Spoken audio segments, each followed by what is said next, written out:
Welcome to the Movie Draft Podcast. I'm Ethan Simi, and today I am joined by my co-host, Sophie Holsinger. Hello, everyone. And our lovely guest for this episode, Jonathan, a.k.a. The Film Drunk. Hello, thanks for having me back.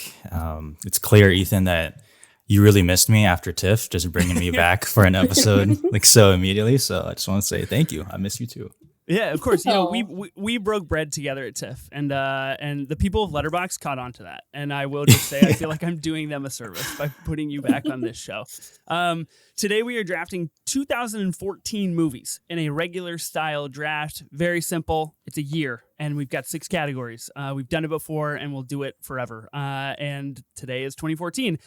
This is a year that the listeners chose for us to pick. Is that correct, Sophie? You kind of you put up the poll, and you were in charge of this entire idea here. Correct. We put up a poll, and the options were 2014 or 2004. I can't lie, it didn't turn out the way that I was hoping it would. Wow. But That's we're gonna do 2004 down the line because that's one of my personal favorite years in movies, which I feel like is not talked about enough, you know? Okay. But yeah, still excited to be here. Still excited to deliver what the listeners wanted. Cool. I'm glad that you had an ulterior motive from the beginning, and the listeners apparently let you down. That's crazy that I let you manage the social media account for this, and this is what we get. Not what Sophie wants. Jonathan, you're right. I missed you since TIFF. It's been about a week since TIFF ended, and we last saw each other. We went to a bunch of movies together. We experienced the great TIFF together, and you noticeably in our time together were like, how come I'm not on any cool episodes of the podcast? How come I'm just on the mad episodes? And I was like, okay, all right, message received. I'll get you on a very simple 3-person standard draft. Yeah, it was, I guess I appreciate it when you're like, hey, do you want to come on? There's going to be like 27 people. We're going to be doing an auction draft. Right. I was like, okay, cool. He must think I bring some energy for it, but we got to mix it up. But I was texting him. I was like, watch this be the most chaotic episode. Like I get so mad or something on the simple ones, but we'll see. Probably going to be the case. 2014 obviously voted by our listeners as the more important year to draft. Is it a good movie year? That's something we'll get into and we'll discuss here in a minute. But yeah, I think your energy is going to be different today, and I'm really excited to see you in a very kind of more insular setting here with just Sophie and I. I'm curious what's going to transpire. I am currently drinking my breakfast protein shake, and I woke up about an hour ago. So that's where I'm at mentally on the draft today. So I think we're all bringing something a little bit different, and we'll see how that reflects our drafting skills. Let's talk about 2014 as a year for movies. Sophie, I'll start with you because you put out the poll between 2004 and 2014. Notably, didn't want to do 2014. So your heart's not even in this draft, so it doesn't matter. Sure. Was 2014 a good year for movies, in your opinion? Ooh, was it a good year for movies? I think there's some gems. I think there's some highs. For me, I mean, maybe we're going to get into the context of who we were in 2014, but I was not watching good movies. I'll say that. I was just a teenage girl watching the shitty stuff that was coming out. So maybe there's some good stuff I haven't seen, but for me, it's a fine year. I think there's some good stuff in there. Yeah. What about you, Jonathan? Do you think 2014 is a good year for movies? Yeah, I kind of agree with Sophie. I mean, it feels a little top heavy. I don't know if the bench has a lot of depth there, but also to Sophie's point, like I feel like there is a lot of stuff that I probably haven't seen. Like I was in high school. I definitely was not like me and the boys pulling up at Boyhood. Like I was not, I was not, I probably didn't even know what Boyhood was.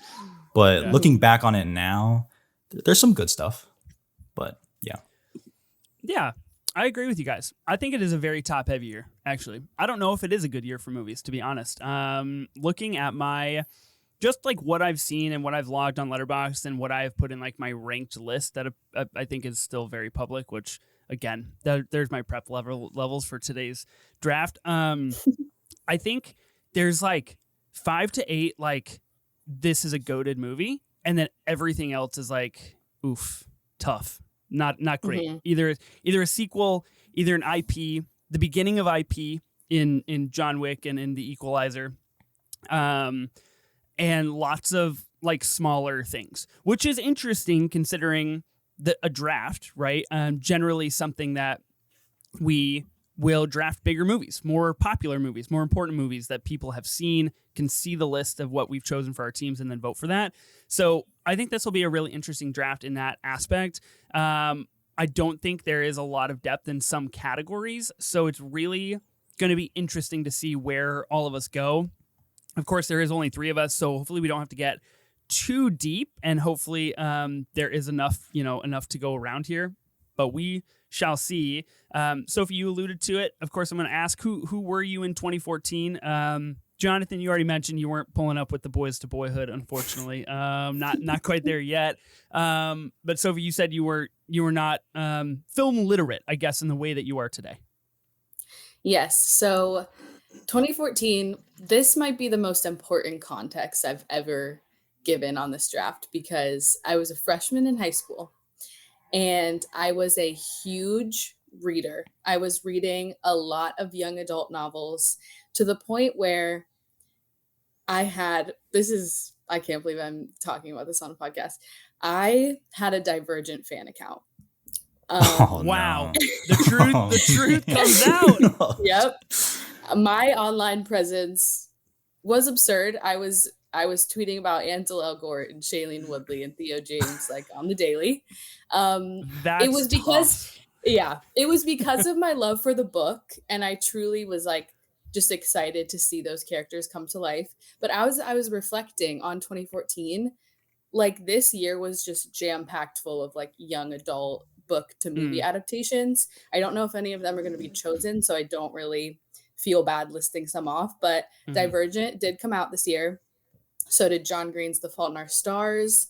One of my favorite books of all time called If I Stay became a movie. We have Maze Runner. We have another Hunger Games movie. Like this year was just like, I was truly just watching these shitty adaptations. And I was loving them at the time. So, I can't like really shit talk them because I was having a great time. That was when like movies were still coming out at midnight on the Thursday, and I would have, my mom drop me off at the mall. It was a vibe.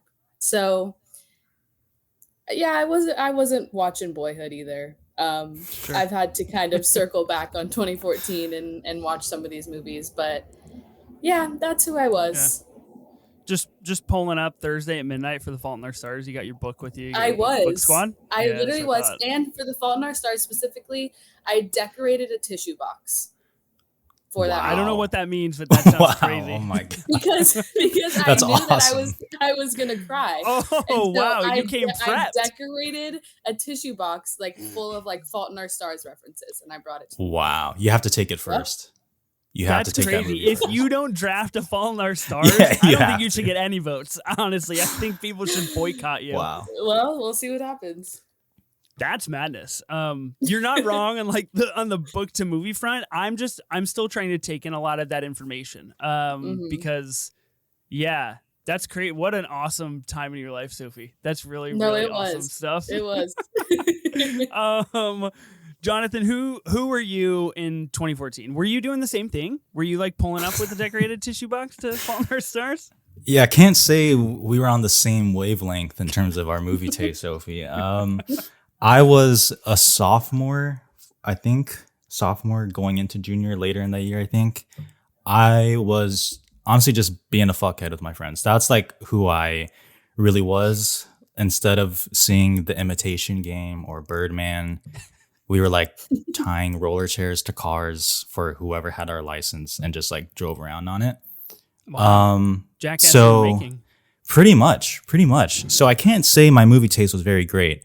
In fact, I'm looking at the Letterboxd year for it, and I feel like the biggest movie I saw in theaters was like The Amazing Spider-Man 2. And I'm pretty sure I liked it back then. I'm pretty sure I was like, wow, that was fire. Yeah. So Again, tough. Yeah. Tough for us in 2014. I had like no Yeah. thoughts. I was just like, Spider-Man is cool, therefore this movie is good. Like that is like Exactly. my Right. biggest capacity. So Mhm. yeah, I was an idiot back then. Yeah. Cool. Well, I'm glad that you can accept it. I'm glad that we can accept that we all were in different eras of our life. Does that means I'm the oldest one here on the pod? Is that true? Because that's a little frightening. That's crazy.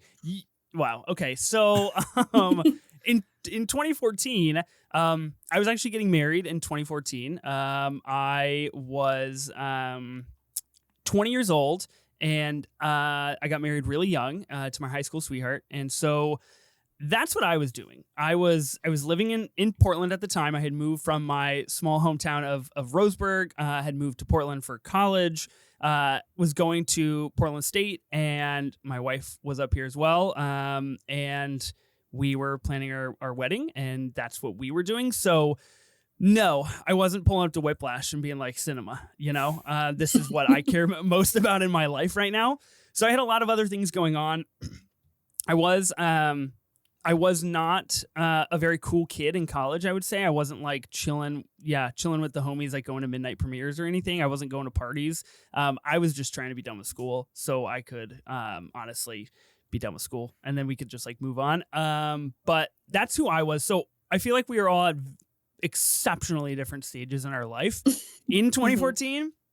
I'm curious if that'll influence anything of what we draft here today, because like I said, there were some movies in 2014 where it was like, it would have been really cool to be on that wavelength, to be like 23 or 24 and be like, yo, I caught Interstellar at midnight. And like, that is a movie that now exists. That would have been crazy. None of us were there. Sophie, you were crying instead to other IP films at the movie theater. So, okay, we'll see how that impacts us. I just wasn't watching movies. So, it'll be interesting to draft. Anybody have a strategy for the 2014 draft? Pretty top heavy year, like we mentioned. So, are you just trying to go for like all bangers, or are we trying to go for, Fault in Our Stars fan base here? Yeah, I think unfortunately I'm gonna have to take some movies that I know will not get me votes here, but are just Interesting. They're just like you said, there's some categories that are just so slim that I'm not sure I'm really gonna get what I think will get votes, if that makes sense. Like I'm really gonna have to pull out some movies that maybe I know aren't great, but hold a special place in my heart. So not to, predict that I'm not going to win, but I don't think I'm going to win here.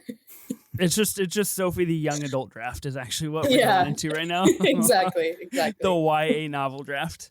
Mm-hmm. Yeah, my strategy is debating if I will get clowned on if I draft a movie I haven't seen.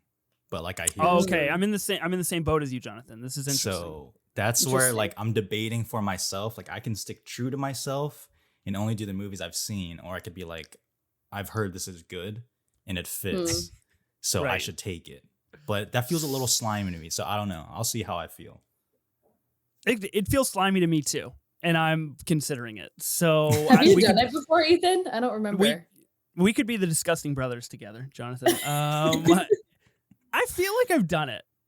There's no way that we're 38 episodes into this podcast and I haven't drafted a movie I haven't seen. I've been on every episode. Yeah, that's insane. I feel like you have. I would have had to do it. Do I feel good about it when I do it? Probably not. That's probably why I can't remember. It's because I black out and I'm like, that was disgusting. Why would I ever commit such a crime on a podcast? Because I would literally gouge my ears out if I was a listener. I'd be like, that motherfucker didn't even watch the movie. How did he draft it? But you know what? 2014 finds us in a weird predicament. Jonathan hasn't seen Interstellar. And you know what? I get it. If he needs that movie on his team, that's what he's got to do. Tough. I don't really have a strategy. I really came up with my deep lists about probably 10 minutes before the draft started here, before we recorded, and Jonathan texted our group because I told him I'd put the recording link in right at 10, and I was 3 minutes late, and he was like, you're a liar. So it's because I was prepping. It's because I was draft prepping. So I'm just trying to get underneath your guys' skin pretty early. Did you guys do any prep work for this? Did you revisit any 2014 movies? See any new 2014 movies that you think you might want to draft? No, I did not. I watched Boyhood actually for the first time yesterday. That Oh, was the first time I've nice. seen it. I Yeah. wanted to watch Boyhood. That's like the one movie I wanted to watch going into this show, and I Yeah. unfortunately have several other podcasts down the line to prepare for that overtook Yeah, the that was my Boyhood. biggest blind spot. I was gonna watch Mommy by Xavier Dolan, but then apparently it's 2015 actually, so I did not. Oh, probably a It's- good call. So you yeah. don't clown yourself trying to draft a Exactly. 2015 movie in a Yeah, because 2015 Letterboxd has the draft. festival premiere date, Right. not the theatrical, so that confused me. That's the only Oh. prep work. Well, that's been known to be confusing before here on the show. So you would have had grounds to stand, quite honestly. Good thing Ben's not here to take your side. I didn't do any prep work. Like I said, I wanted to watch Boyhood. That was like the one that I wanted to watch. I also have been wanting to watch Inherent Vice for a really long time. The PTA movie that came out this year. I haven't seen that. I've seen enough, I feel like, 2014 movies to prepare to draft a good enough team. I'll give the listeners a little bit behind the scenes. I feel like we've alluded to it maybe on the pod before, but next month in October, we're talking about Batman films. Let's just say that. I won't say the context or anything like that. So I've been preparing for that draft, and that has taken over a large chunk of my preparation time. All right. Are you guys ready to draft? Ready. Let's do it. Okay. Well, I'm not. I need to pull up the spinner, so I need you guys to vamp for a second. I need you guys to figure out what we're doing here. Is there a number one pick to 2014? For me, yeah. For me, there is as well. Divergent. Shit. Divergent. Yeah, we're on the same page. 100%. Yeah, definitely. Well, I figured Tusk would be a first rounder, if anything. Really, there's like a clear number one pick. For me, Mhm. yeah. I wonder if it's the same for you guys. Oh, please no. I don't know. I need this so bad. Okay, so you guys do want the first pick, I assume. You need that. At least you, Jonathan. You need that number one. Well, I don't know. Depends. I kind of don't want the first pick because I'm less inclined. I have less of a conviction that there's a first round pick that I need. So I don't know if that would play very well on the draft. Yeah, I need to look at letterbox scores. You're looking at my letterbox scores? Just in general. Oh, damn, you guys really like that movie. Fuck. All right. Oh no, I don't know what movie that is. Oh no, this is crazy. Oh, I gotta really cycle through here. Okay, yeah, we'll see what it is. Did it play at TIFF, Jonathan? There's a film I that don't know, played actually. that came out in 2014 that did play at TIFF. It's very obvious what it is. Okay, I'm spinning the spinner for our spots here, and we will see who gets to go first. Will it stop? Wow. That's madness. Too Okay. bad. Damn, I kind of wanted the turn. Damn. though. I Wow. want the Okay, turn. so now he doesn't want to I be kind of first. wanted the Got turn, it. but it's fine. It's fine. for some reason, the turn is calling me. Yeah. I want it. Wow, it is calling you. It's beckoning for me, actually. Ugh, dang it. All right. Okay. Tough. All right. Man. You put it out in the universe and it said no. It said not today, Yeah. Sophie. So today, here's how we're going to be drafting. Jonathan, you're going to be drafter number one. Okay. I will be number two, or how did that go? No, Sophie, I'm number 2. You're yeah. number 2. I'm at the turn. Yep. All right, cool. I like the turn. Don't mind if I do. Sounds pretty good to me. Just got to get through two picks, honestly. Jonathan, Ooh. why don't you kick us off on the 2014 movie draft here? Actually, you know what? Before we do that, let's talk about our categories because we didn't even talk about our categories. This is important information. Yeah. New listeners of the pod, I'm drastically sorry if this is your first episode tuning in. It's a little discombobulated. We're missing Ben, the trifold of this. Yeah. So we've got a regular draft, means we're drafting teams of 6, and we have 6 categories to fill as per usual with our regular drafts. Here's the 6 categories that we're going to have to be drafting in: drama, comedy, action thriller, Oscar nominee, that would mean nominated or winning the 2015 Academy Awards, box office, $100 million or more at the domestic box office, and then wild card. Those are going to be our 6 categories. For box office, I believe that there are 31 films that made over $100 million at the domestic box office in 2014. That's a good number. I feel like that's pretty solid. Are all of them good? I don't even know if 2 of them were good, to be honest. So that's a category that we'll see. I feel like once the seal is broken on that category, things could get a little dicey, depending on how you feel about fulfilling that category correctly. Any questions on the 6 categories? Any questions on like what qualifies, or if it had to come out in 2014 or any stuff like that? Nope. All good. All clear. Okay. All right. Sounds good. We've already spun for our spots. Jonathan, you're our first pick here in the 2014 draft. Why don't you kick us off? Okay. I'm really afraid that you're going to take what I want. What is it? I'm really nervous. Nah, it's just the turn sounds so appealing. God damn it. All I mean, you'll have a turn. You'll come back. You'll get a turn. It's not the same. It's not the same. All right. What category am I going to put this in? Oh, so you know the movie. You're just trying I do know the movie. Flesh out the category. Yeah, I'm just trying to pick out what category. Oh, that's not good. Doesn't bode well for me. I think I know what it is. There's okay stuff. In drama, I will take Damien Chazelle's Whiplash. Fuck. Yeah. I'm the Babylon guy. That's my goat. That's my goat. I needed that. I needed that. Did you attend the Whiplash screening that was at TIFF? This year? Yeah, this year. No, okay. I could not get into it. I couldn't get into it though. I wanted to. It's too bad because Damien was there. I saw him great. live in the flesh. So we should digress and talk about Damien Chazelle for a second, because I was mere meters away from godliness, to be honest. You took a picture with Diego Calva. I did, yeah. I took a picture with Diego Calva. So fucked. Shout out to you, the Babylon boy, not having a picture with Diego Calva.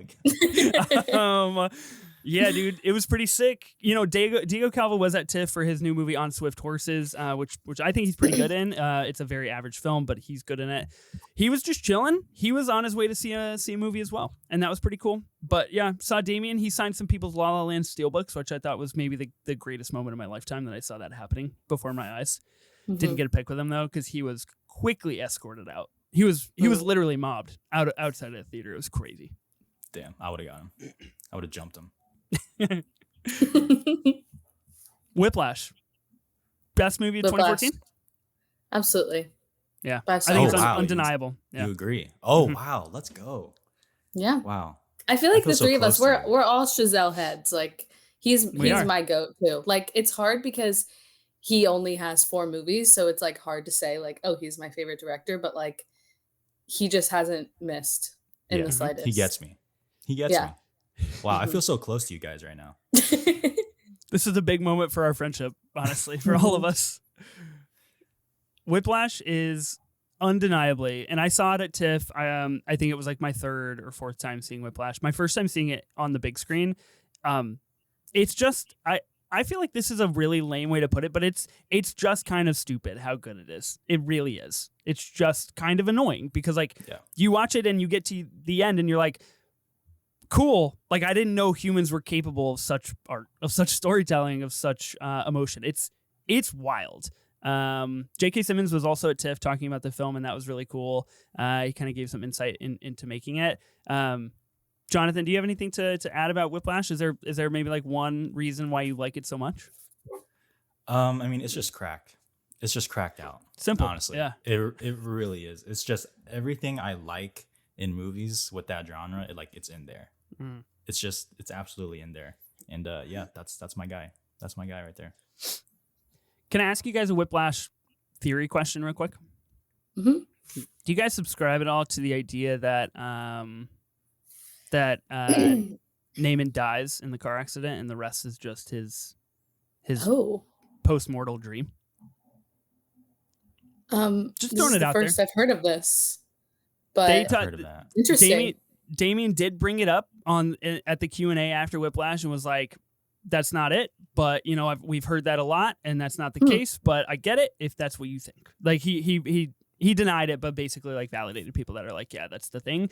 Because that's a huge theory that people love to throw around for the last 15 years of movies of like, nobody's actually dead. Like, this is just his dream. I could see it, I could see it, but I don't think it's true. Yeah, I don't buy that. That sounds like the Top Gun Maverick theory where it's like Tom Cruise actually dies in the first 10 minutes. And Oh, everything sure. else. And Yeah. it's like, sure, that's fun, but I don't actually believe it. Right. Yeah. Is Fletcher one of the greatest movie villains of all time? Do you consider Fletcher a villain even? Or is he just a man destined for greatness? He's an antagonist. I mean, first of all, he's ripped for a conductor. Why the fuck is he jacked? So, that's what's scary.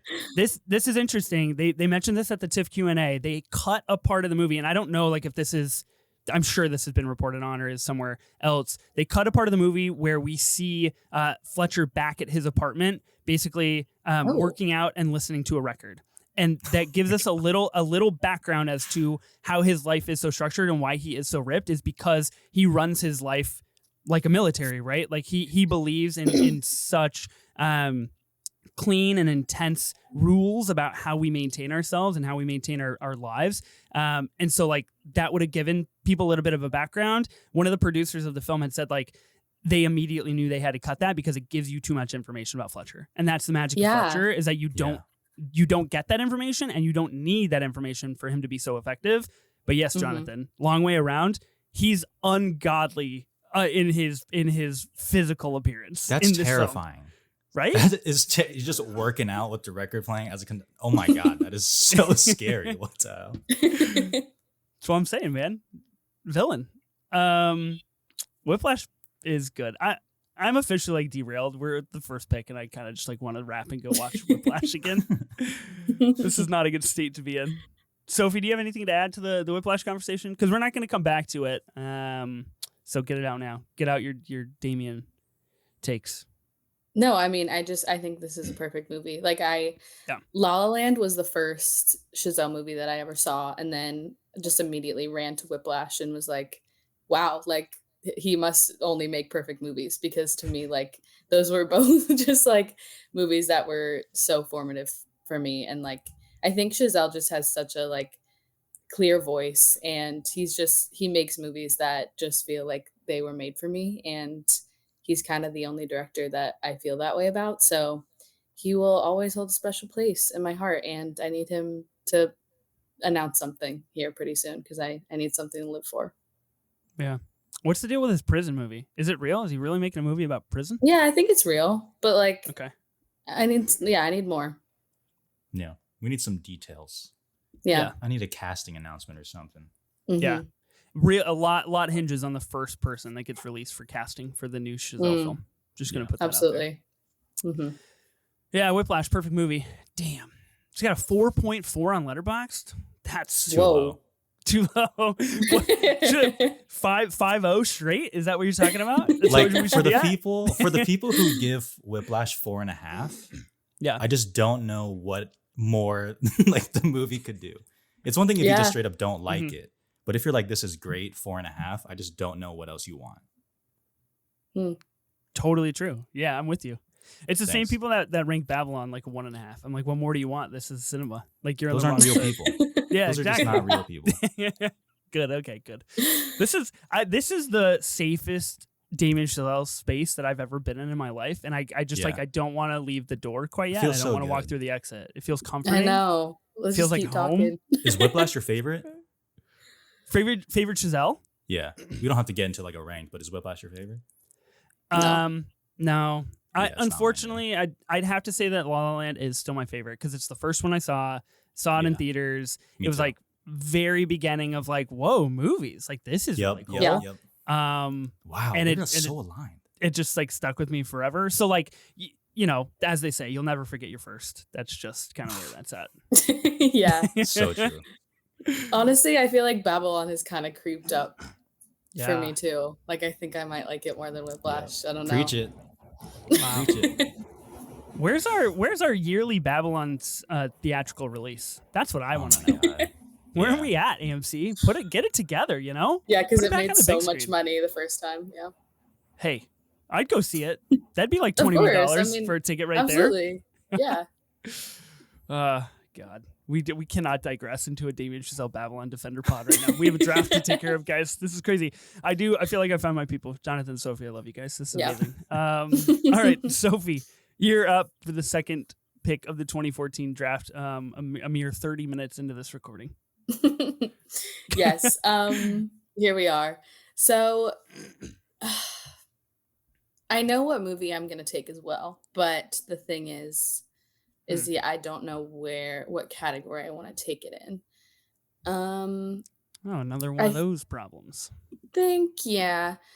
I think because of what you were saying earlier about the box office and how, some of the top money-making movies, they're not my favorite. But there's one movie up there that I love. Well, I don't know. Okay. This is your Maleficent take, right? It's finally going to come out that you're a huge Maleficent fan. I, in Blockbuster, am going to take David Fincher's Gone Girl. Yep.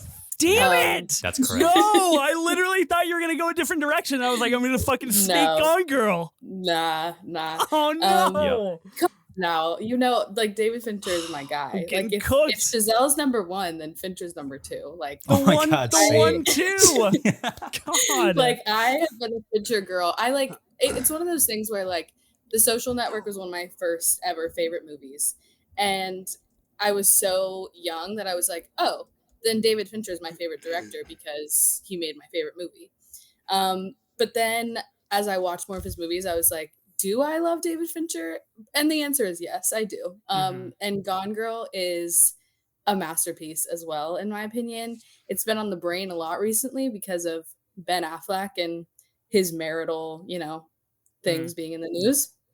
But wild ride, that guy. Just wild ride, absolutely. But I think they're iconic for like still hanging out, holding hands, like. They're just doing their own thing. They're messy, and I love that. Anyways, back to Gone Girl. I think this is just like one of the great scripts. Like it's classic Fincher. Like it just feels the lighting, the performances, like everything just speaks to me. And I never read the book. Rare. This is a book adaptation that I didn't read because I was a little bit young for that. Whole backstory just obliterated on the spot. Yeah, for real. So I had no idea, the twists and turns that this movie takes, and I love it. I think it gets better on every watch for me, honestly. So, yeah, here we are, Gone Girl. Dang it. Man, I felt really good. I guess who am I to say? Like I'm going up against you, Sophie. What was in my mind that I would ever get Gone Girl? That's crazy. I love Gone Girl. Really good. I agree with you. It gets better every time that I watch it. Shoot, I felt really good about that pick. Damn, he's distraught right now. I'm really messed up. I'm gone. I'm gone. Jonathan, you're a big Gone Girl fan? Yeah, that's my girl's favorite movie of all time also, which at first I was like, is that concerning? But actually that's pretty sick that it's her favorite. I do think it is one of the best adaptations of a novel to screen that I've personally ever seen. And like Sophie said, David Fincher is my guy. Like if Chazelle was never born, Fincher's my guy next. He does everything. So that's... Yeah, if it wasn't Whiplash for me, I would have taken Gone Girl next. Same. Oh my God. Well, no. Dang, get out of my head. I don't get the chance to do it. This is what makes this draft so interesting is we are all very aligned. Our movie tastes, I guess, of 2014. So, guess so. Sucks to be the third pick because I tell you right now, it's not a good spot to be in. Doesn't feel great. I love Gone Girl. It's weird because David Fincher has one of those filmographies where it's like every time that I watch a Fincher movie, I'm like, could this be the best Fincher movie? Like every time that I watch The Game, I'm like, oh boy, he might have peaked in the 90s. Like this might have been it. But Gone Girl carries the same thing. It's like, oh wow, I didn't know Fincher could do this, and is it actually the best one? And then you throw on The Killer, and you're like, well, oh boy, I like this new era of Fincher. Like this might be one of my favorites. So it's a whole thing. Gotta give a shout out to Tyler Perry in this movie for honestly being really strange and like just really funny in my opinion. 4.1 on Letterboxd. Wow, two really low. High LB picks right out of the gate. Yeah. All right. What do you I'm just think? trying to vamp because I'm really unaware of where I should go next. I do have a turn, so I've got two picks here. I got two picks. Mhm. Much like you, Sophie, I don't like the box office. It's making me nervous. It's like it's a lot of sequels, it's a lot of IP, and a lot of them are just like are either exceptionally average or like pretty forgettable.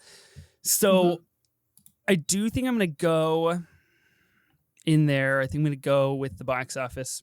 And I'll be going against my better judgment. Listeners of the pod might just chastise me for this one, but you know what?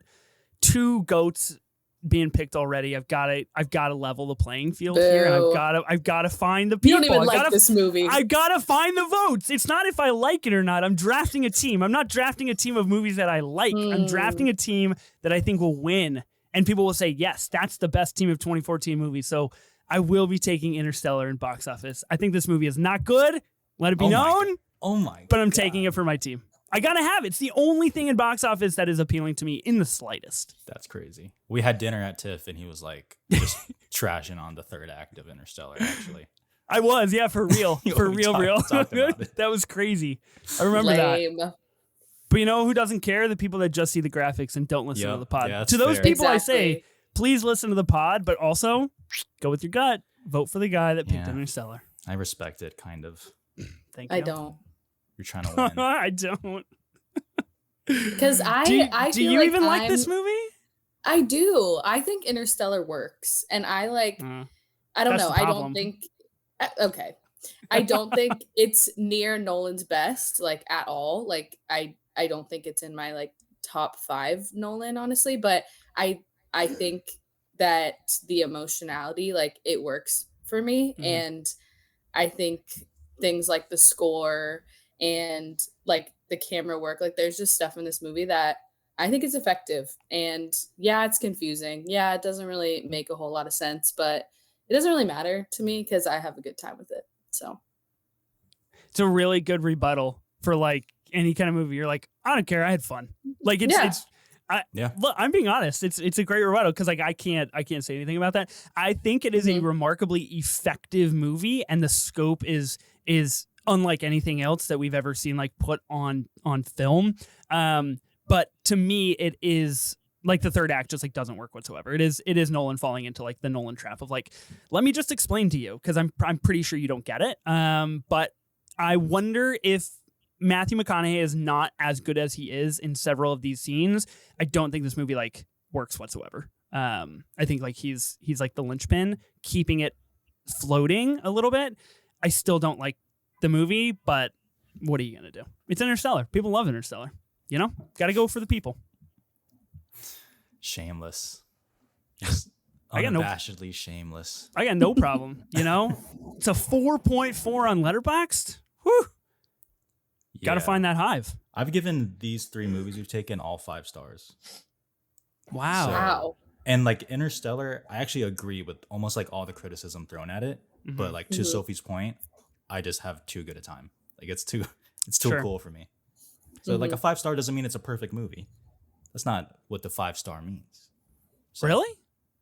Yeah. Huh. Dude, I've given Cloudy with a Chance of Meatballs 5 stars, bro. You're That's to the- talking to that's the wrong- pretty based, talking to the wrong actually. person. That's pretty good. It's a pretty good movie. Pretty good flick. You want to hear this crazy Cloudy with a Chance of Meatballs story? I used to have a theatrical, you know how they have the big standees in theaters sometimes, Yeah. of the more popular movie theaters. There's a theater by our house back in whenever Cloudy with a Chance of Meatballs came out.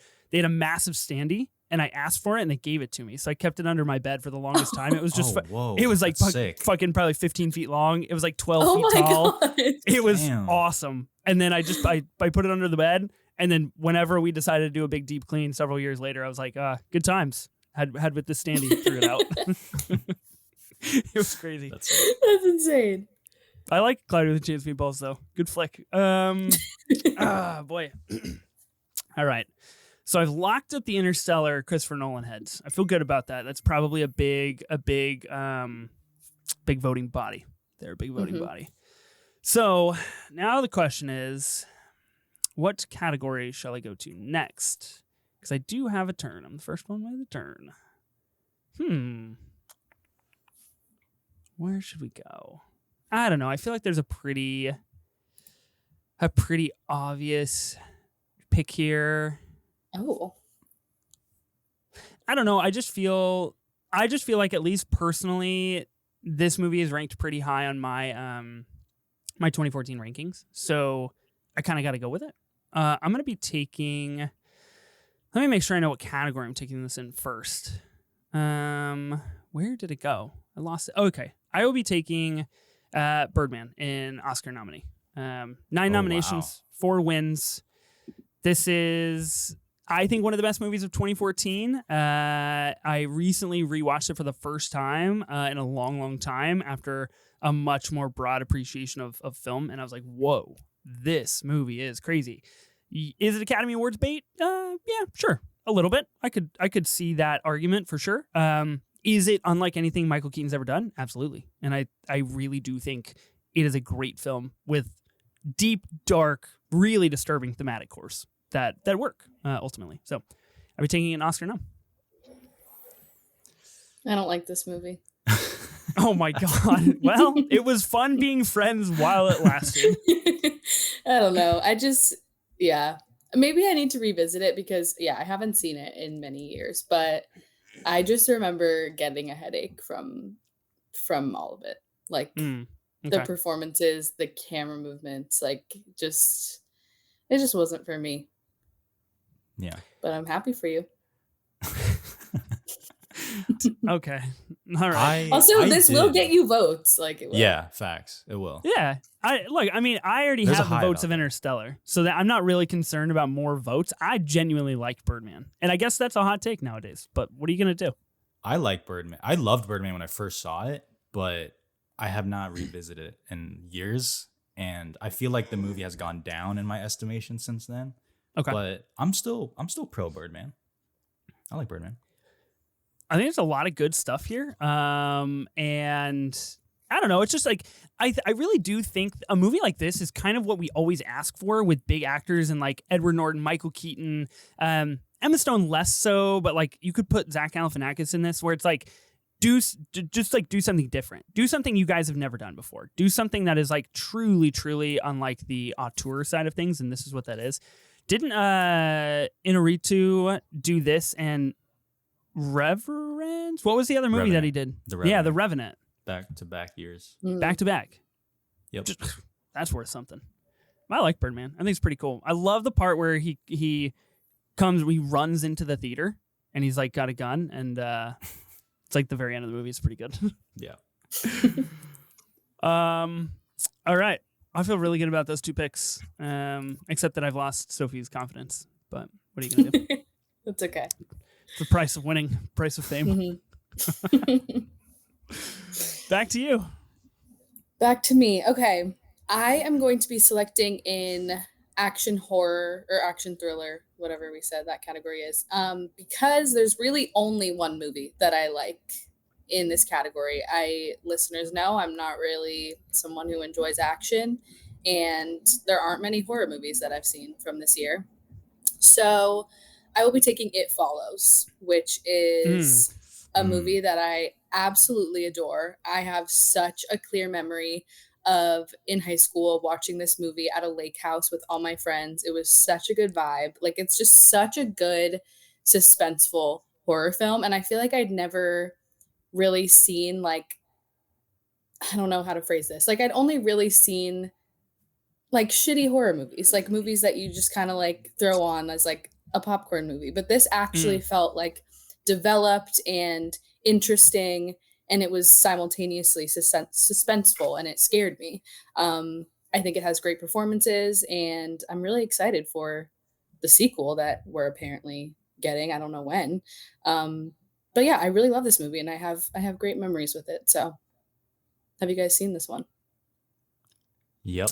I have I not. have. I'm pro, but I haven't seen it in Cool. years. Mhm. So like my frontal lobe has developed since I saw it. So Yeah. I feel like if I watch it again, I would actually appreciate a lot more of it. Yeah, I'd movie. recommend revisiting. It's good. Yeah. Where are you guys at on fatal curses passed via sexual intercourse? Is that interesting to you guys? Because that's basically what It Follows is about, right, Sophie? Yeah, correct. And Okay, it works. And it works. I've had this on my watch list for a really long time. I haven't checked it out. I actually threw it on one night and I got about 60 seconds into it and I was like, I don't think tonight's the night. I think something else caught my attention. So respect to this movie. Like I know that I'm at least going to care about this movie enough where I have to be in the right headspace. So, yeah. Okay, cool. It is, in fact, action horror. I misspoke at the beginning, at the top of the pod. So the category is action horror. So It Follows would, in fact, fall into this. Didn't even make my long list. Probably because I haven't seen it. But yeah, wow. Okay, nice. Good pick, I guess. Jonathan, you're at the turn. This is everything you ever wanted. Yep. I'm at the turn, and now that it's here, I'm surprised the movie fell back down to me. And now do y'all not like this movie? I thought this would go maybe in like the first round or something. Whoa. But yeah, I guess I wouldn't take it if I were you. If we all passed on it, that's bad vibes. I guess so. But I'm 100% taking this one. I got to. Ooh. But what category? Am I being trolled here? Wait, why didn't this go yet? I gotta look at the letter. We literally haven't said anything. You're just you're in your own head. I'm honestly shocked that it's still here. All right, well, I really want to know what movie this is. Yeah, in comedy, I'll take the Grand Budapest Hotel. Okay, cool. Okay. Huh. Good for you. What is happening? What is happening here? I thought I would be like the lowest on Grand Budapest Hotel when people like adore this movie, like adore it. So y'all not feeling the Wes Anderson? It's all right. Oh my God. It's okay. So I mean, I don't know. I feel like I love the idea of Wes Anderson. Like I love his aesthetic and I love the performers that he like the ensemble that he creates. But when I actually watch it, I'm like a little bit bored. I'm not gonna lie. Like, I love the images that I see of this movie, but it's like this sounds so mean. But like, I would rather flip through the Wes Anderson like book, and look at his images than watch his movies. I don't know. Damn. I know it's so mean. I feel so bad. I mean, Wes, please come on the pod. We'll do a Wes Anderson collab draft. We'll change Sophie's mind. I love some of his movies. This just isn't one of them. Like, I think it's fine. Yeah. Wow. I'm surprised because I thought I would be one of the lowest on Wes Anderson and Grand Budapest Hotel, who's not really a filmmaker that speaks to me, but I have to take the Grand Budapest Hotel. I still like it. I still enjoy it, but I am a little shocked that like this was his like huge moment. I mean, the 4.2 on Letterboxd. The 5 stars are crazy on Letterboxd for this movie. So got to take it. Yeah, it's not a 4.2 for me. Ray Fiennes is great. I'll tell you that. Yeah. Ray Fiennes Oscar incoming? I think so.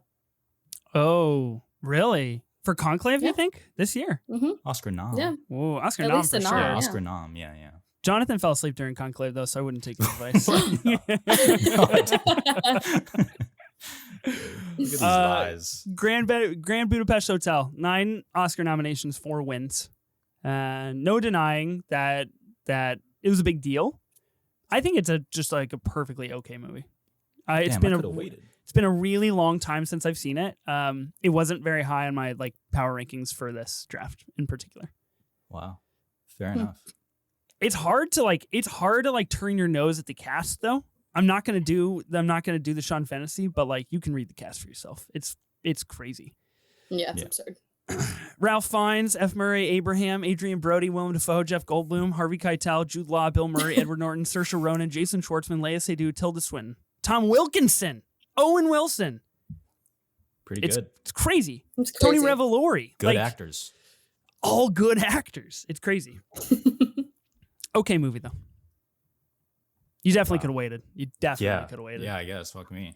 Yeah. God dang. For real. I don't know. I might have, because there's fans. That movie has fans. Oh So, yeah. Only Wes movie available for drafting. So like I feel like that's worth something. mhm. Thanks. Yeah, sure. We just poo-pooed on Wes Anderson. He should have I just know, I been an feel author bad. instead. Okay, cool. Don't know. The vibes are off now. All right. So you guys both took box office, so I might as well just wait. Do you 'Cause- so far, Jonathan? Do you like the vibe of the more intimate 3-person draft, or do you prefer a mega draft? Because it feels like you're getting in your head a little bit here. No, this is cool. This is No? cool. This is cool. You know, I will not let the Okay. last 5 minutes of weird Wes Anderson slander, overshadow our Chazelle love together, David Fincher love. It's all good. That's the difference between you and me. If I hear just any remote slander against anything, I'm derailed for Then the it's whole just- pod. it's over. Yeah, it's It's over over at for- that it's point. over for So you. I respect you for that. Okay.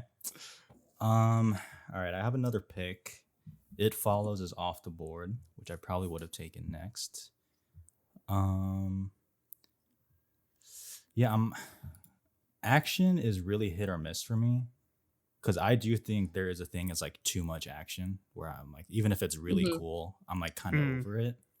Yeah. This toes the line pretty well for me. So, and I don't love that category either. And I haven't seen the Babadook. So I'm not going to take it out of Mhm. respect for the game and the morals. So Even though you started this pod by saying, Yeah, I'm I pretty was sure I'm going to questioning take something I was haven't questioning seen. it. I was questioning it. Maybe I'll change my mind later. Was that the but- movie in question? Just in general. That's Oh, one of them. Yeah. That was Wow, one of them. multiple. Holy That cow. was one of them. All right. Yeah, action horror. I'll take John Wick. Yeah, that was the next pick here. It's a good pick. Thanks. Congrats. Thanks so much. Now, this is a good movie. Yeah, it's sick. It's sick. I rewatched most of them, and I was surprised that the first one really like shot up for me because I didn't think that was my favorite, and it might be now. Oh, out of the 4, John might Wick be. might Oh, be your wow. favorite. Yeah, at first it like clearly wasn't. I liked the other ones more, but then on a rewatch, I was like, man, this Okay. really does it. Dang. I haven't revisited the original John Wick since I saw it for like the very first time. And recency bias, but I do think chapter 4 is the most entertaining of the 4. John Wick coming out in 2014, directed by Chad Stahelski, I think is like undeniable the influence that it had on like what basically like what a startup IP could be for an action franchise. Yeah. It's kind of crazy. And like there's obviously talks out there of like, will he come back for a 5th, even though he's technically dead in the series? Like we're getting the Ballerina Ana de Armas spinoff. We have the television show spinoff that is in this world. This sets all of that off, and John Wick is very good. Yep. It only made 42 million at the domestic box office. Wow, that's a crime. And look at it now. Look at it now. Look what we've become. Never give up, people. Never give up. Okay, interesting question though. If John Wick comes out in 2024, this John Wick, think we don't have anything else like this at all. It retains its unique attributes of being the one and only John Wick. If it makes $42 million at the domestic box office, is there a sequel? What was the budget on the? It depends on the budget. Oh, had to be at least Probably not. 100. No, 100 for the first John Wick? I don't know. Let's find out. Yeah, we gotta find out. Let's do it live. Yeah, okay. John Wick film, Wikipedia. Box office total $86 million. Budget $20 to $30 million. So if it makes Oh. 40 of that at the domestic, okay, interesting. I thought for sure only 40 million at the domestic. Like this there's no way this IP ever exists. It's canned from the start. But on a budget of 20 to 30 million, maybe They'll do a sequel. they do a sequel. Maybe. But who knows? Maybe like in today's age, John Wick would have gone to like Netflix immediately. Yeah, And, like, Oh, not this even would- have a theatrical that was my run. thought. This would be a Peacock original for sure. Yeah, some. So maybe there wouldn't be. Like, who Yeah. knows? I don't know. Hmm. I mean, if you look at the Wikipedia, it literally says right here, John Wick began a successful franchise, which includes 3 sequels. Even Wikipedia thinks it's a successful franchise. So that's cool. Sophie, where are you at on John Wick? So when John Wick 4 came out and was getting so much love, I decided to watch the first John Wick for the first time, and my intention was to watch them all. I watched the first one and I was kind of like, yeah, that was cool, but yeah, action just ultimately isn't for me. Like, it's just not something that I enjoy. Like, I can appreciate it, but if it's like a pure action movie, like I would just rather not. So, watched the first one, thought it was cool. I love spending time with Keanu Reeves, but ultimately just like watched other stuff and never finished the franchise. So that's where I'm at. That's Was crazy. shocked that the plot was like surrounding the dog. Like, didn't Yeah. know that. Yeah, because Fire. his wife definitely doesn't die. That's not what sets him off on this journey at all. yeah. But it's 100% about the dog. It is. Yeah, I mean, it really is. You should check out John Wick Chapter 4, because if there's ever been a movie about a dog, I feel like that's the one. But I like Chapter 4. I think it's pretty fun. Okay, John Wick and action horror. Pretty good pick, I'd say. It was high on my 2014 rankings. We'll just put it at that. Yeah. I wasn't going to pick an action horror, but here we are. Okay, Interesting. Sophie, you are up. So both of you have picked action horror now, which I think is fascinating. Mm-hmm.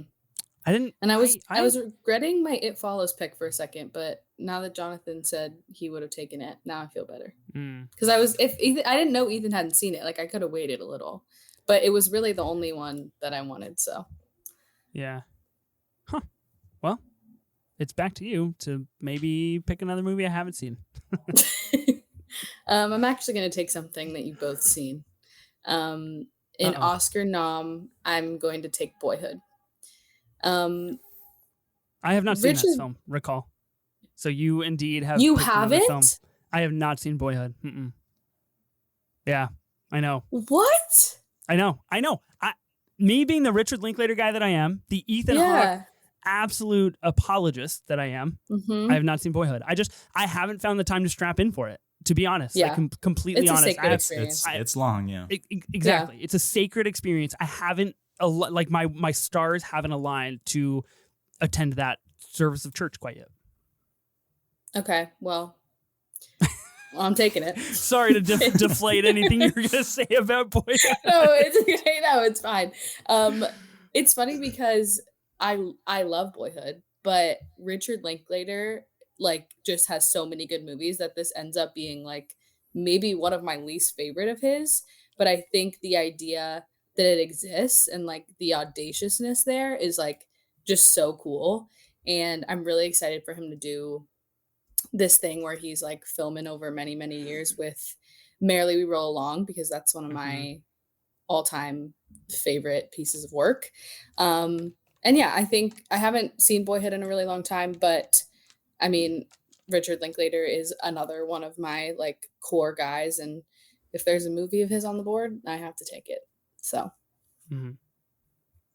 Jonathan, how was your first Boyhood experience? It was pretty good. I'll admit there was a moment where I was like, I'm really digging it, and I accidentally hit the remote, and it showed how much time was left, and I was like, Lord have mercy, we have like an hour and a half left. Like, I thought I was locked in, like gonna wrap it up soon, but it is one of those where it kind of hits you more at the end, and like you kind of realize like everything that you went through. I won't spoil the ending, but it talks about like, you know, seizing the moment and stuff. I thought it was very profound. Yeah. And poetic. So I really dug it. I feel like if I watch this film, not to oversell it, but I really do feel like my life will like change course. So I've got to be ready. Knowing that at the end, Jonathan, like I don't know anything other than the fact that like Ethan Hawke is in it and it takes place over several years, and like that's how Linklater made it. I know nothing about like the narrative of the story. So if it ends with this like a seize the moment kind of idea, I don't know. I should probably talk to my therapist before and after watching Boyhood. I think is where I'm at. Not ideal. Okay. Back to you. Back to me. I've got the double pick. Okay. Jonathan has chosen comedy. You guys have both chosen action horror. Wild card still notably on the board. Worth noting. In drama, what do I want to do? We got wild card here.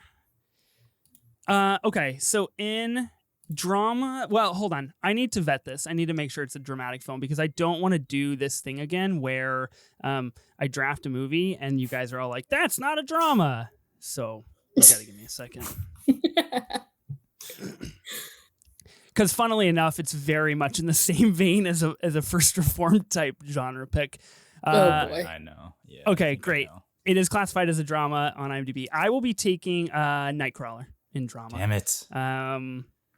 This movie's very fucking good, and every time I watch it, I like it more. Shout out Riz Ahmed, like R.I.P. my boy. You tried, but you know, Jake Gyllenhaal in this state of mind is just no match for anybody. Is really how it is. Of course, I have a great fascination with this job that Lou does in Nightcrawler, where they basically like film crimes and they submit them to the news networks for the morning time. I think that's just genuinely fascinating. And then to take a movie and make that is pretty cool. Nominated for 1 Oscar. I think it's worth noting. But yeah, Nightcrawler. I just think people say underrated a lot, but like this is an underrated movie and probably forever will be, in my opinion. Good pick, I guess. It's all right. You literally said, damn it. You were going to pick right. it. No, there's no evidence of that at all. It's a mid-pick, mid-movie. Fair. Ethan, notably lover of the journalism movie. I did make a journalism Hall of Fame list, and you did? Nightcrawler made the top 10. Yes, it's great. It's superb. As it should. Yes. Yeah. Sophie, can we share the link in our pod notes in our? Of course. Okay, great. I want people to know this. I would also like to look at this list because I'll probably have opinions. Dan Gilroy directed this film. He also wrote Nightcrawler, but he directed it, and notably, kind of really hasn't done a lot since. He wrote a couple of other films in Velvet Buzzsaw, Kong Skull Island. But, I mean, not looking good for our guy. He's got an upcoming movie, Faster, Cheaper, Better. I don't know anything about this film, but we got to get Dan Gilroy out there. Huh. All right. I like Nightcrawler. I think it's a really good movie. Okay, so that takes care of my drama category. Now, I could wait on action horror, but there's something in there that I am worried someone's going to wildcard. So I think that I've got to go this direction. Well, again, we need to validate because I might have just done my team in here. Shoot. Well, that's tough because it's not an action film anymore. Crud. What do you mean anymore? Yeah, anymore. What does that mean? Well, in my head versus reality really is what we're dealing with here. Fuck. Okay, that's not good. This is not good. You can pitch it if you want. No, I'm not going to pitch it. Why because not? Because I'm going to pitch Sniper. it. I think I might know what you're talking about. I'm going to pitch it and you guys are going to be like, absolutely not. And then Sophie, you're going to be like, well, for my pick in wild card, I'll be taking this movie. I'm not going to do it. I'm not going to fall for that trap. That's a fucking fly trap if I've ever seen one, for real. Unless you really think that I have a shot, Sophie. But I don't even think you know what movie I'm talking about. I think I might. I don't know. Really? I don't like the stalemate of like, I think I know. I think Pitch I know. No, I'm not going to pitch it because it's not action. I know it's not action. I should have known better. Fine. We'll talk about it when we talk about it. If we do it all. So in action horror, I'll be going with another film. I will, in fact, be taking Edge of Tomorrow in action horror. Nice. Fuck. Yes, we did it. The time traveling Tom Cruise, Emily Blunt film that takes place in the future, and they get to be in really cool like war machines and I don't know, just kind of a really sick movie. I don't know what else there is to say about that. Hopefully that we're getting a sequel soon. It sounds like people are on board for it. Tom Cruise has said he's game, so who knows? But, if Tom Cruise was on the board, I'm going to take my boy. I'm going to take my guy. Well, you knew it was safe from me. You don't like? Well, yeah, that's true. Famously, Tom Cruise hater, not on the Yeah. calendar for the Tom Cruise But draft. yeah, I think we should put that up to a notably vote. absent. Should Sophie be on the Tom Cruise auction No. draft in November? Nobody Tom wants Cruise me on that hater. draft. Whoa. Nobody wants me on that. I want you on the draft. I want to make you do the work. I want mean, you to I've finally seen put some plenty of Tom respect. Cruise movies. I have. Honestly, though, this one is one that I haven't seen Edge of Tomorrow. I downloaded Letterboxd 5 years ago. It was probably one of the first movies that I added to my watch list. I've been wanting to watch it for a really long time. Like, this premise actually does intrigue me, like, separate from many of the other Tom Cruise flicks that I have yet to visit. Emily Blunt's cool, so. Long way around the Tom Cruise slander here. I mean, yeah. Emily Blunt's sick in this movie. She's great. Yeah, I'm generally she's like great. I'm not like, ooh, Emily Blunt. She's in that movie. I better go see it. But she's very good in this movie. Yeah. Cool. Okay. You wanted this movie, Jonathan?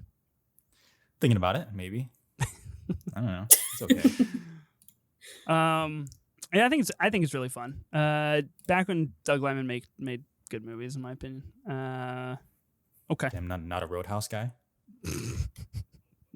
A new Jake Roadhouse G. guy? Absolutely not. That's Conor McGregor. tough Spitting beat for my fire. boy Jake G. Tough. Really tough. Were you at South by Southwest, Jonathan? No. I can't remember. Okay. Yeah, I No. didn't think so. I went to the world premiere of Roadhouse, and it was sweet. I went to the after party and like had a great time. But I all had to do it under the veil of like, this movie's bad.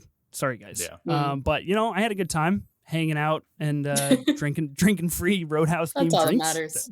That's what matters to me. Mm-hmm. Yeah, tough. The Instigators, they're not a very good movie, but Yeah. Edge of Tomorrow, very good film. Okay, I just got to survive. 4 picks before I get the one that I want. It's never good to have a movie out there with a target on the back. Just gonna put that out there. American Sniper. He does want American Sniper. He wants it bad. He does. I want it bad. I'm reining it in, trying not to draft it. All right. Oh man. What? Oh, just I could have taken Wildcard. Nobody, I literally could have taken the movie I wanted in Wildcard. You guys already picked action horror. Like sorry, my even know brain what is movie just you're on the talking slow about. side. Yeah, I right now. don't either. I have no idea what you're talking about.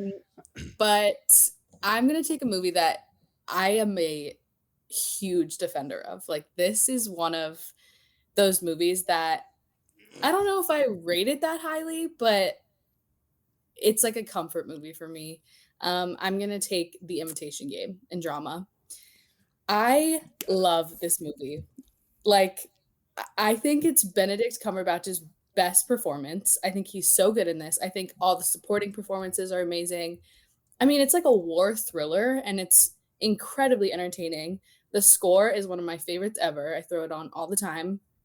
I think this is like one of those movies where when I found The Social Network, I was like searching for movies that were similar to it. And this one, I don't know, came up on a Google search. And in a lot of ways, I think it is. Like, it's a biopic that has like this like very like dark nature to it. And the central character, the central performance is just jumps off the screen and is really amazing. So yeah, I love The Imitation Game.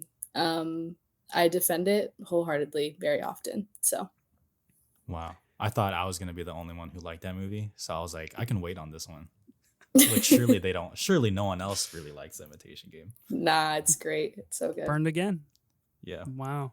Good flick. I feel like I would like this movie. Is there a lot of Imitation Game like hate going around online where you got to defend this movie all the time, Sophie? Because I'm not seeing it if it is.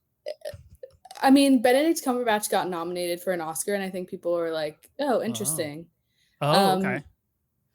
And like, it's just not talked about that often. Like, I want to talk about Yeah. it more. I don't think there's like hate happening, but I just think it's really great. Like, Keira Knightley's good. Matthew Good is good. Like, there's a lot to love about this movie, and I think A lot it's of not mid talked about enough. accusations are thrown at Yeah. Imitation Game. Oh, Not even okay. hate, but like, it's fine. Like, why did it Mhm. get nominated for so many Oscars? Kind of like that. Mhm. Oh, interesting. Okay. Because it is a classic, like it does feel like Yeah. a classic Oscar movie in a way, Yeah. because it's a biopic-ish Yeah. adjacent. So Yep. 8 nominations, 1 win. That's crazy. Yeah, that is a lot. Actually. that's a lot. Yeah. I That don't is a know lot. who I'll deserves admit that that is a many, lot, but- It's a lot but of it's noms. good. All right. I've added it to my watch list. I feel like I will like this movie. But I I'm think just you will like, too. it's never ever. Ooh, Rory Kinnear's in this movie? Fascinating. You know another good movie Rory Kinnear's in? Don't make me say it. Just say What? it. It's actually Rory Kinnear times 12. He's in a movie called Men. Pretty good. It's all about guys.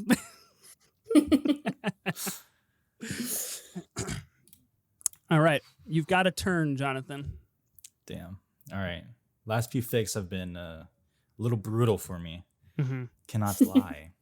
I feel like you kind of, Um, you kind of went through 7 rings of hell here. Everybody just Yeah. taking what you wanted. A little bit. I still need Oscar nom, box office, wild card. I'm scrolling through the Oscar noms right now. Oh my God, Eddie Redmayne won for The Theory of Everything. That is disgusting. Crazy. That is disgusting behavior. Is that the same guy who was in Fantastic Beasts? Yeah, Yes. Oh, wow, tough. God. that's him. He beat Michael Keaton in Birdman and Benedict Cumberbatch. In What the Yeah. fuck? Are you serious? Yeah. Crazy. Well, I've got to not see this movie so I can start hating on it online. This is Yeah. outrageous material. I'm learning about this Yeah. 10 years after the fact. It's I do not enjoy that movie at all. It is No, me so, either. so dull. Eddie Mhm. Redmayne. Oh my God. Wow. See, this is where I could bring back the draft a movie I haven't seen. Oh, I could bring it back. you should do I it. could do it. You've threatened me with a good time for too long now. I'd like to see it happen. I don't know though. I don't know. You know what? Okay, you know what? I'll do it just because I'm interested. And I think it's a really odd nomination. It was nominated for director, but was not nominated in picture. Huh. People have told me they think I will like it. I'll take Foxcatcher in Oscar nominee. A movie I have not seen, being Mhm. fully honest. Have not seen. I've seen Channing Tatum like hit his head in the mirror. And I was like, what is happening here? Steve Carell nominated for Best Actor. Michael Scott, my guy. Just a bunch of noms and then no picture. So I have no idea what's going on there, but I'll take Foxcatcher. Yeah. Have any of you seen it? That's a little confounding when you get a bunch of noms and then no Best Picture nom, and especially no win. I think that's really interesting. I've seen maybe the first half hour of Foxcatcher. I watched it on a plane one time, and then the plane landed, and I never revisited it, even though it's so up my alley. Like I know I will. I know I will very much like this movie. I have not seen it. I haven't seen it either. Oh, wow. Okay. I feel less bad then, actually. Yeah. I feel less bad. No worries. Cool. Great convo on the movie none Yeah. of us have seen. I guess we'll just move right along then. Yep.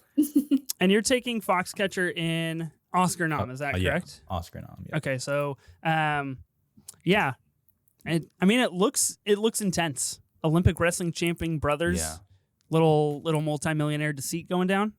Yeah, I heard it's a little dour, to say the least. I love a dour movie that makes me feel like shit. Yeah. So I'm Yeah. totally game for that. It's on my watch list. It's been on it forever.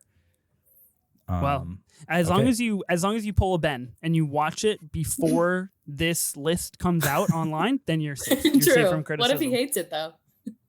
Yeah, I guess that'd be better even not. funny. That'll be That'd tough. be even That'll be funnier. tough. That'd be even funnier. You just see a silent 2-star rating on Letterboxd. Okay. I need to take a box office now. And I like a good amount, but I wouldn't say I'm passionate about any of these. So it's between two. I'll take one that I actually like more.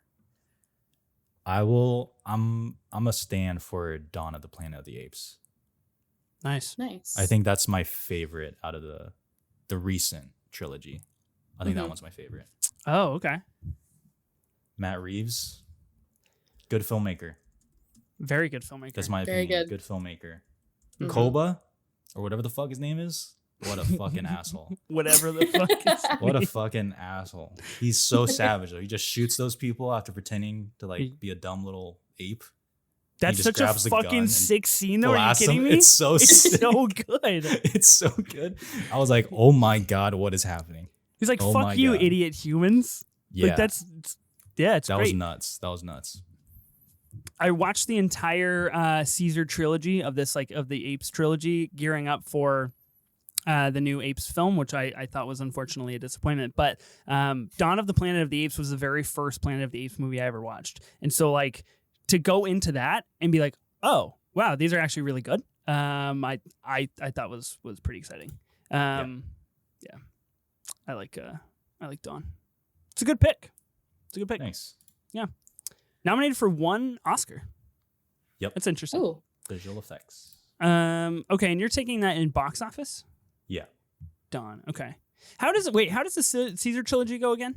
Rise, Dawn, War. Rise, Dawn, War. Okay, I lied. Dawn was the second, but I like Dawn much more than Rise because I think we all know. Yeah. Yep. yeah, we all know. Yeah. Get James Franco out of here. What are you doing? Unspoken. All right, nice. Wow, Koba on the team. That's pretty ruthless of you. Yeah, I got John Wick and Koba. Okay, And too J.K. bad Simmons. we're not really putting together. And you've got J.K. Simmons. Unfortunately, not putting together a villains list here, but you're well on your way.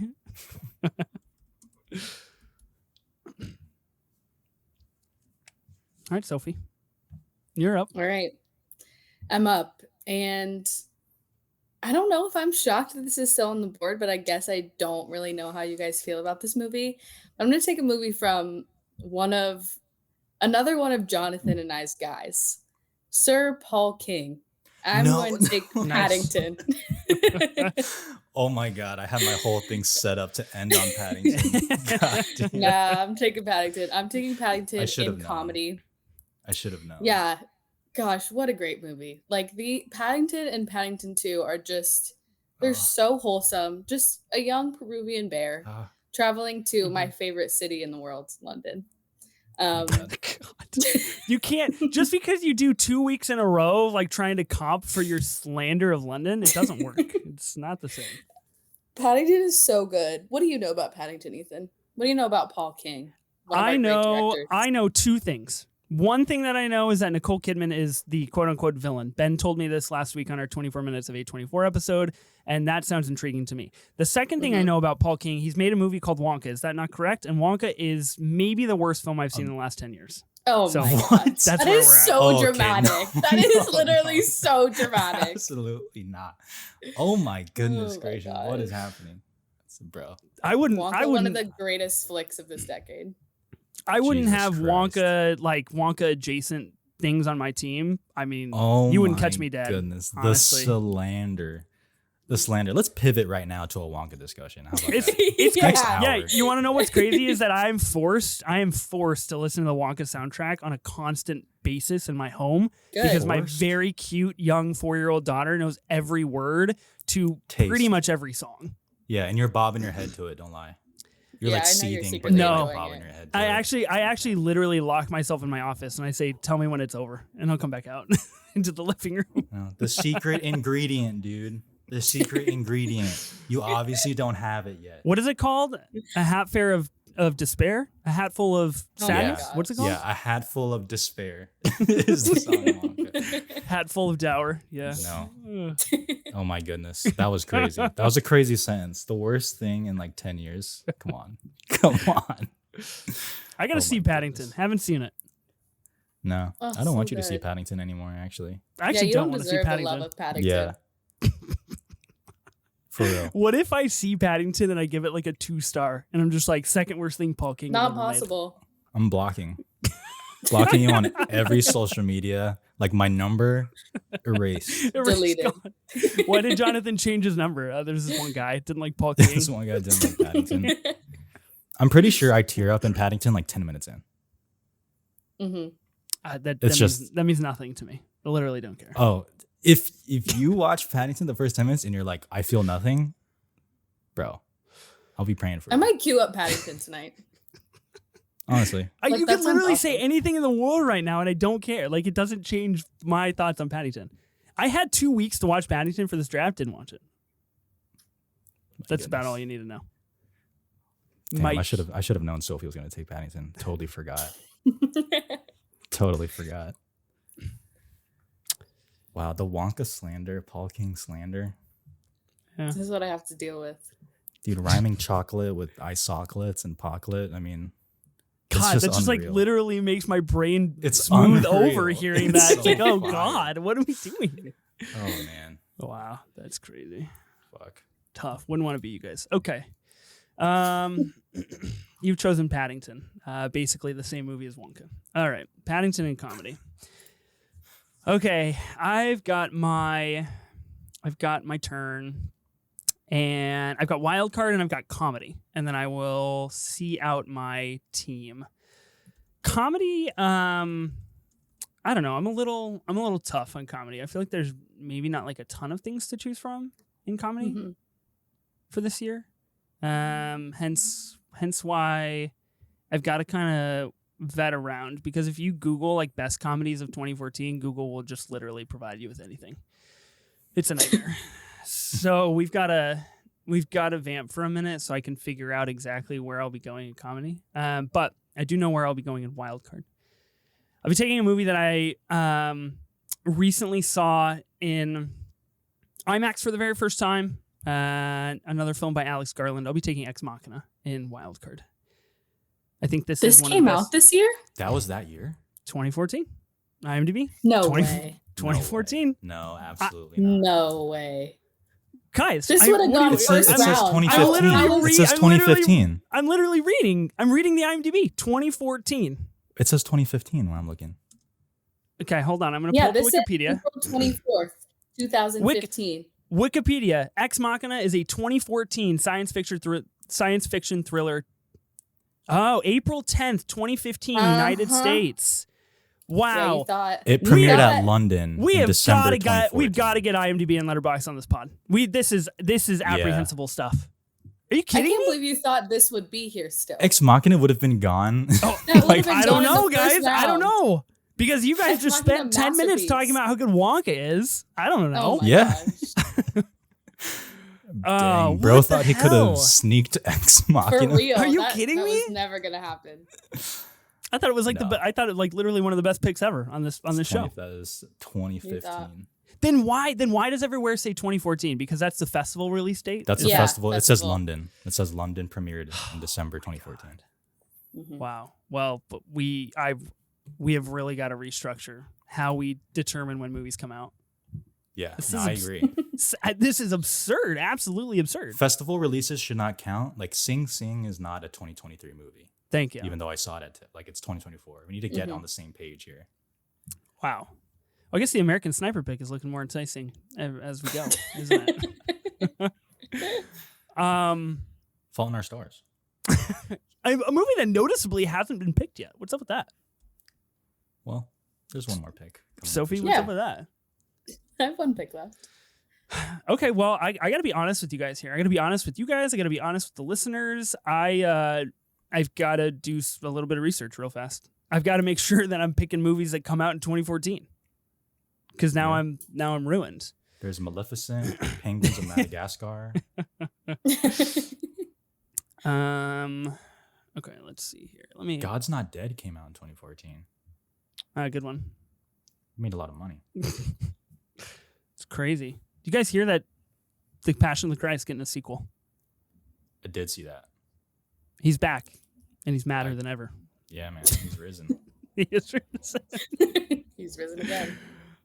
Okay, in comedy, I will be going with the officially 2014 film Chef. I like Chef. I think it's a pretty good movie. I think it's very funny. I also think it's pretty heartwarming. I'm a little like cold on Jon Favreau as a whole, especially as of late, but I think he's got a very good early career run, and I do think Chef falls into that. Notably, this restaurant has a place in Las Vegas. They have a chef truck, and I went there in Vegas, and I ate there, and I met the chef, the literal chef that owns it, and it was pretty cool. It's not Jon Favreau, but it was pretty cool. I like this movie. Haven't seen it. Nobody likes Chef. Wow, that's crazy. It's all right. I like the food. Food looks good. Love a Cubano sandwich.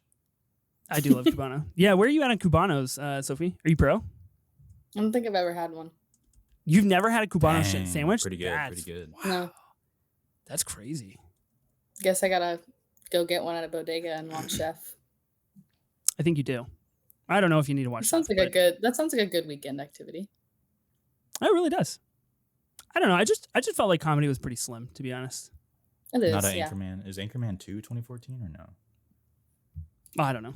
Literally don't care. Freaking box office is fucking me up now. Okay, well, I've literally got to take Ex Machina off of my 2014 list because it's really thrown me off.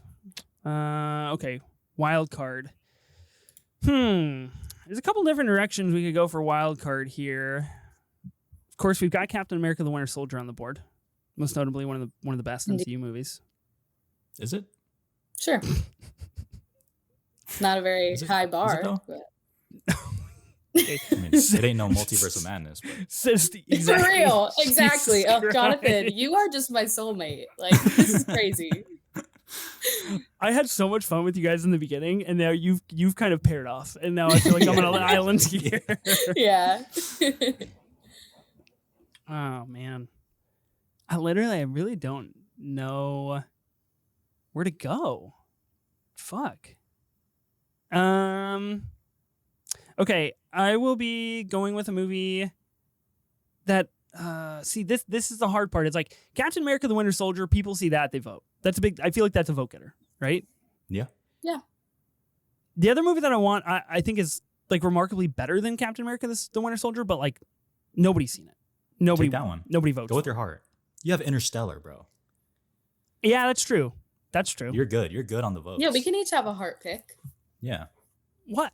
Guys, don't lure me like this. You do this every pod. You're like, you can do what you want, Ethan.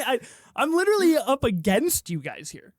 That's Yeah, what we're Interstellar. doing. It's a challenge. Interstellar might be the biggest vote getter. Yeah, that's true. We got to look at my team as a whole. I mean, Interstellar, Birdman, Nightcrawler, Edge of Tomorrow, Chef. Yeah, we got to mix it up. We got to go with something smaller. These are all big to cult following movies. Okay, so in 2014 wildcard, I'm going to be taking an A24 movie by J.C. Chandor. It's called A Most Violent Year, starring Oscar Isaac, Jessica Chastain.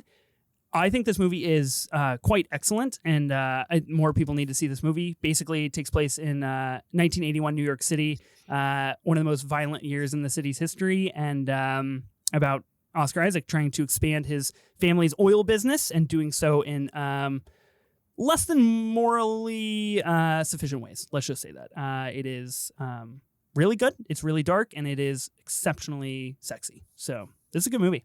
I like this movie. Haven't seen it. It's a crime. I've seen it. I think it has two performances by two people who I love spending time with, but I'm not sure the movie is good. That's my take. That's a very fair take, actually. And I feel like that sometimes when I watch this movie, but then like when I rewatched it recently, I was like, oh no, I actually really like this movie as a whole. So I feel good about that. I went with my heart, and I love it. Yeah, it feels right, Good. and it also Yep. feels like maybe the worst decision I've made here today. It's good. It's good. We're all squared out.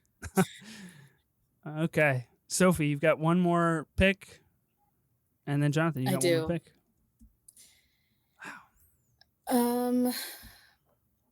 Okay. I think I'm also going to go with my heart here and pick something that I'm fairly certain you guys and listeners probably haven't seen, but it's a movie that I love and I revisit like at least once a year. And that movie is called Love, Rosie. It is a romance film that stars Lily Collins and Sam Claflin. I adore this movie. It's an incredible depiction of friends to lovers. And yeah, it just means a lot to me. I don't want to spoil it, but I would say I recommend it if you love romance because it's a classic. It deserves more love. And I think it just offers something unique. Like a lot of romance films for me, especially during this time when they were kind of pumping them out, Love Rosie just feels pretty singular, and I really love it. So going with my heart and picking Love Rosie in wild card. So Fault in Our Stars, just a bunch of bullshit, really. It's like actually didn't care about that movie at all. I don't really want Ansel Elgort on my team. I'm not gonna lie. So Why is that? You don't think he deserves justice like everybody else? Absolutely not. Agree with you on that one, actually. Yeah. I've never heard of this movie, Love Rosie. Never heard of it. Never gonna watch it, but I'm happy for you. You would like it, Ethan. I'm telling you, you would like it. Please give it a chance. Saw Lily Collins one time at a show that I went to. I'd rather not say who the host was, but it's in the Jimmy Fallon vein of things. Ooh. And she was a guest. Very beautiful in person. We'll just say that. Mm-hmm. Great actress, in my opinion. Don't know about her movies, though. I'm not in... Suki Waterhouse is in this movie? Wow. Yeah, she is. Okay, wait, I might be on board. Interesting. Jonathan, any takes on Love, Rosie? A 2014 film that is remarkably singular in its friends to lovers. It narrative? is. Don't make fun of me. No thoughts. I'm open to it though. I'm open to any sort of movie because I have a heart. As you know, mentioned previously, I love Wonka. I love Paddington. I'm capable of love. So I'm down. Yeah. That must feel nice. I wouldn't know what that's like. Be kind of cool though. It's be fun. All right, you've filled out your team, Sophie. Jonathan, you're the last wild card pick. There's genuinely a couple of movies, and I'm very surprised we're not taking in this draft. Yeah. One in particular that I'm curious how you feel about, Jonathan. I don't think you're gonna draft it, but What is it? You might as well say it. Should I? Yeah. Yeah, why not? There's only one pick left. But what if I give you a good? What if I give you a good pick? Like, what if you're like, oh yeah, I didn't think about that. Great movie. Is this a big movie? I wouldn't say big, but I'd say it's from a big filmmaker. Just say go for it. Yeah, just say it. I'm surprised we have not even broached the topic of Snowpiercer yet. Bong Joon-ho film. I thought that was 2013. Yeah, again, I'm literally looking at the Wikipedia, guys. 2014. Ethan. I thought that was United 2013. States, June 27th, 2014. Look at the Wikipedia. You cannot have both ways, people. You got to pick one or the other. Okay, let me see. I could have sworn that was June 27th, 2014. Am I reading that wrong? Wait, which Snowpiercer are you looking at? It's the one with Chris Evans, unfortunately. The one that we talked about at TIFF, where we were like, man, if anybody else would have been in this movie, it would have been like an all-timer. Interesting. Letterboxd does say 2013, but I think it says 2013 because that's when it premiered. It's the festival thing again? Right. God, see, it's just so goddamn confusing. June 27th, 2014, United States is what is listed on the Wikipedia. Okay, I believe you. Okay. Good movie. I would fucking lie. I'm just going to pull out like a random June date and be like, guys, trust me, bro. This is released in 2014. Fair enough. Yeah, I thought it was 2013, so it was not on my radar at all. But that is a good movie. That is tempting. But out of respect, I will not be taking it. And famously, I don't think Chris Evans is good in that movie. So I cannot take that. There's Guardians of the Galaxy, Winter Soldier, but I'm not honestly big on Winter Soldier that much. So to liven up my team outside of Grand Budapest Hotel, which is a bit of a dour now that I'm looking at it, I'll take a movie that I did see in theaters, and as just a 16-year-old teenage guy, I did not want to see it, and then actually really liked it. I'm going to take the Lego Movie. Wow. Everything is awesome. Everything is awesome over here. All right, everything is sick. That movie is so much better than it needs to be. So, I'm a fan. It's a wildly out of left field pick, to be honest. It's crazy that you picked it. I gotta keep you on your toes, you know? I don't know. I know a lot of Lego Movie stands. I feel like this was on my list. They're good. They're good. Yeah. I mean, you chose one Chris over the other, so it's pretty evident what side you're on that Yeah. debate. That's tough. Chris Pratt, good in the Lego movie.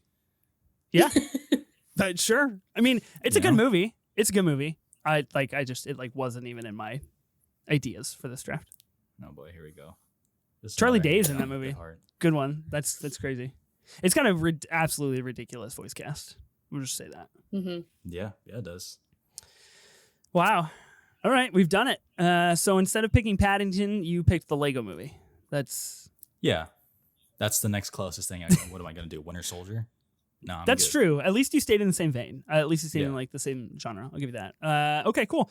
Well, we've done it. We've drafted 2014 movies. Let's go through our teams, and then I have a couple honorable mentions that I just want to put out there. Curious your guys' takes on maybe why we didn't draft or why they weren't talked about. Jonathan, why don't you start us off? Run through your team for us. In drama, I took Whiplash. In comedy, I took The Grand Budapest Hotel. Action horror, John Wick. Oscar nom, Foxcatcher. Box office, Dawn of the Planet of the Apes. And wildcard, the Lego movie. All heaters, honestly. All heaters. We gotta be honest. You started with Whiplash. And you just it was a very steep slope downward. Oh, no. Oh, no, absolutely not. Oh, all right. I'm up and there's sirens in the background, so sorry. Oh no. All right. Okay, in box office, I took Gone Girl. That's kind of fitting, like Yeah, some actually.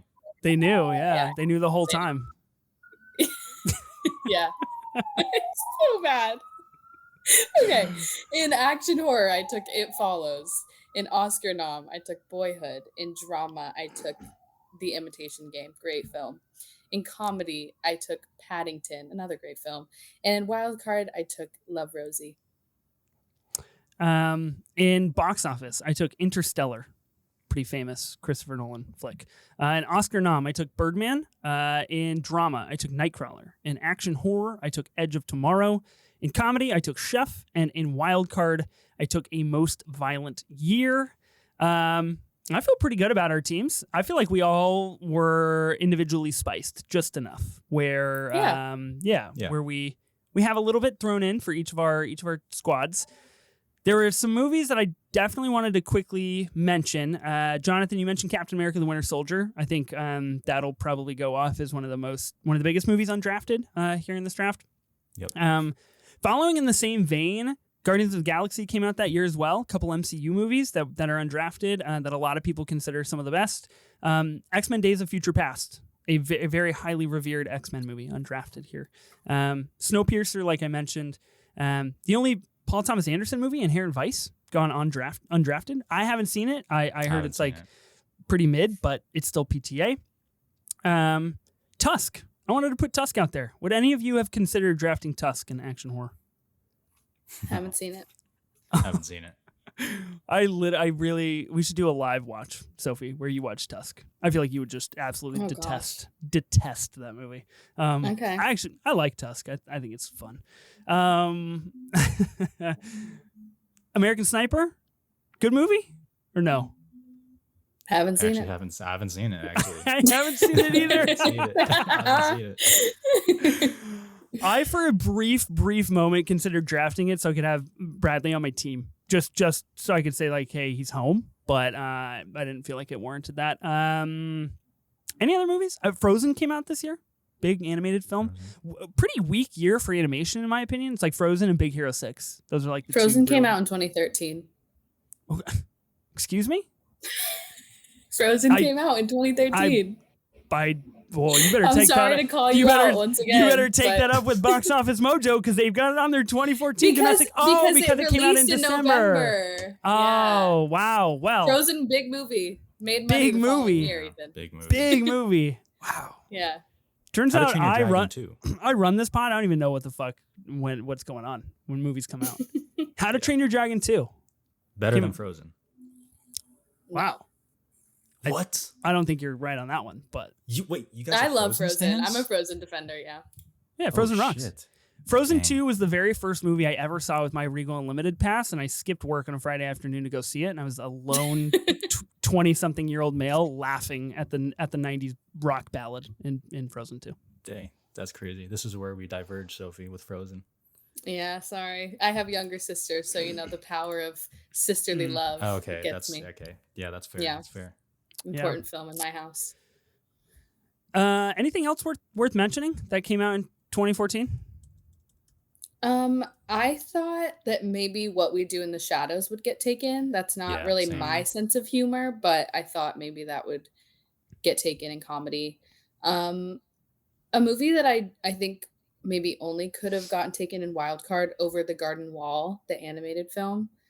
I haven't seen it, but I thought maybe one of you had it. I don't know. There's a lot of conversation surrounding how good it is these days. So that was the one that I wanted to watch before this draft. I didn't get to it. I heard it's a great fall film, so might cue that up here soon. Okay. But yeah, I think we mentioned most everything else. There's like a couple of biopics that came out this year: Selma, Unbroken, Wild. Like, I don't know, not great movies, but thought maybe they would get talked about. Yeah. I think The Babadook is probably the biggest one, but I haven't seen it, so I wasn't gonna take it outside of the MCU movies. Fury. Yeah. Never seen it, but the poster just haunts me because I see it like all the fucking time. Big movie. I think it's like having a moment on Netflix right now as well. Yeah. So It always spikes up whenever it's on Netflix. Mhm. The YA stuff that Sophie so proclaimed she loves. Yeah. A lot of them. And then turned her back. I on did them at like the she time. never knew them. Yeah, I think the only other thing worth mentioning on my front is this movie starring Ethan Hawke called Predestination. It's not a very good movie, but it is fascinating to say the least. It's like a kind of like a time travel thing where Ethan Hawke is a temporal agent and he's sent to basically kill himself to stop this terrible reality from unraveling. If Ethan Hawke doesn't get you interested in that movie, Sarah Snook is in that movie playing a man. So that's fascinating to say the least. Cool. I think she's very good in Succession is how we'll just leave that conversation there. Okay. 2014 draft is in the books. I only got 2 or 3 movies wrong in the year that they came out, so that's pretty good. feel pretty good about that.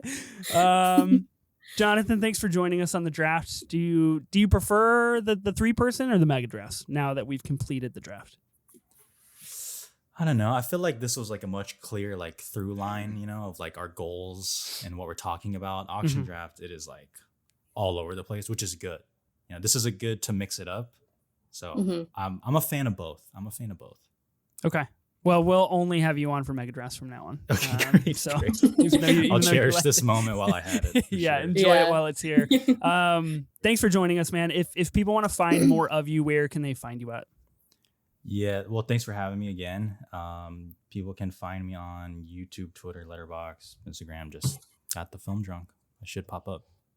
Yellow icon, not the Asian joke, just a yellow icon. Sounds okay. I won't comment on that. I've got no room.